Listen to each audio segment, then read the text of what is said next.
Shalom jemaat Tuhan, saya Pastor Yer, selamat datang di Kingdom Devotion. Hari ini kita akan bersama-sama merenungkan firman Tuhan masih daripada kitab 1 Timotius. Jemaat Tuhan, pernahkah Anda membaca sebuah cerita yang sangat indah? Atau Anda pernah melihat sebuah rangkaian cerita dalam sebuah film yang begitu indah dan Anda sangat mengingatnya sampai hari ini?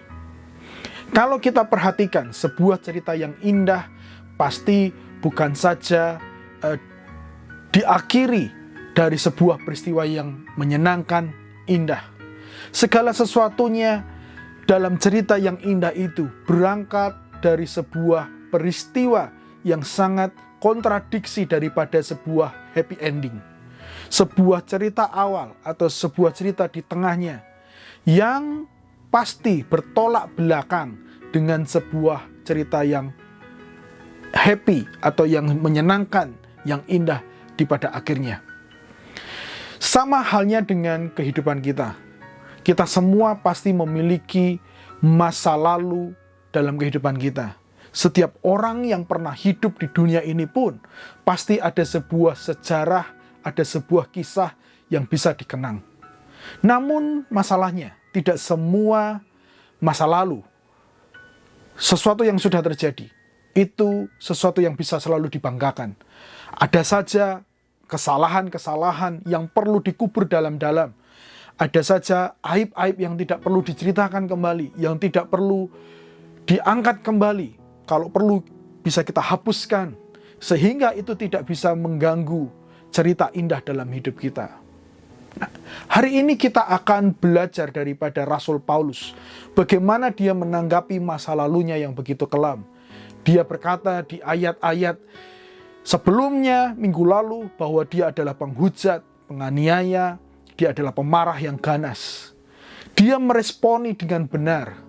Dia menaikkan sebuah ucapan syukur yang bisa kita pelajari supaya kita juga bisa meresponi setiap masa lalu kita sebagaimana Rasul Paulus sudah meneladankannya. Kita baca bersama-sama dari 1 Timotius pasal 1 ayat 15 dan 16. Dia berbicara seperti ini. Perkataan ini benar dan patut diterima sepenuhnya. Kristus Yesus datang ke dunia untuk menyelamatkan orang berdosa. Dan di antara mereka, akulah yang paling berdosa. Tetapi justru karena itu aku dikasihani, agar dalam diriku ini, sebagai seorang yang paling berdosa, Yesus Kristus menunjukkan seluruh kesabarannya. Perhatikan bagian ini menarik. Dengan demikian, aku menjadi contoh bagi mereka yang kemudian percaya kepadanya dan mendapat hidup yang kekal. Dari ayat yang sudah kita baca tadi, Paulus merangkumkan seluruh kehidupannya bahwa masa lalunya dapat menjadi sebuah cerita indah untuk kemuliaan Tuhan. Dia merangkum kehidupannya bahwa masa lalunya bagian daripada sebuah cerita indah yang dapat menjadi percontohan bagi orang yang mau percaya kepada Tuhan. Jadi Rasul Paulus tidak menyimpan masa lalunya. Rasul Paulus tidak malu terhadap masa lalunya. Karena dia tahu persis bahwa masa lalu itu telah diubahkan oleh Tuhan, telah dipulihkan oleh Tuhan, sehingga menjadi sebuah cerita yang indah, yang pada akhirnya dia dipakai oleh Tuhan secara luar biasa. Jemaat, seringkali kita meremehkan semua peristiwa yang terjadi dalam hidup kita di masa lalu.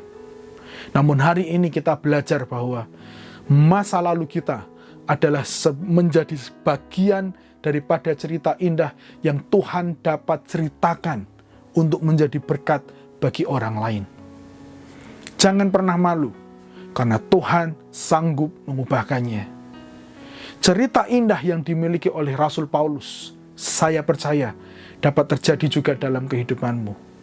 Hari ini jika engkau mau memiliki sebuah cerita indah dari setiap kehidupanmu, dari semua peristiwa yang sudah terjadi di masa lalu, datanglah kepada Tuhan, karena Dia sanggup memulihkannya, Dia sanggup membetulkannya, Dia sanggup menuliskan sebuah cerita indah yang baru dalam kehidupanmu.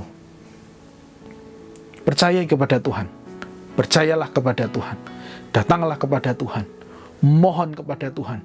Supaya Tuhan sanggup menuliskan sebuah cerita yang indah dalam kehidupanmu.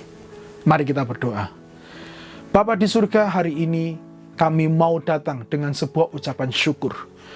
Di mana Engkau tidak melihat keadaan kami hari ini oleh karena apa yang terjadi di masa lalu. Bahwa Engkau melihat keadaan kami karena Engkau sungguh mengasihi kami. Bukan karena sesuatu yang baik yang bisa Engkau lihat, maka Engkau mengasihi kami. Dalam keadaan apapun, Engkau sungguh bisa mengasihi kami, dan kami mengucap syukur atasnya.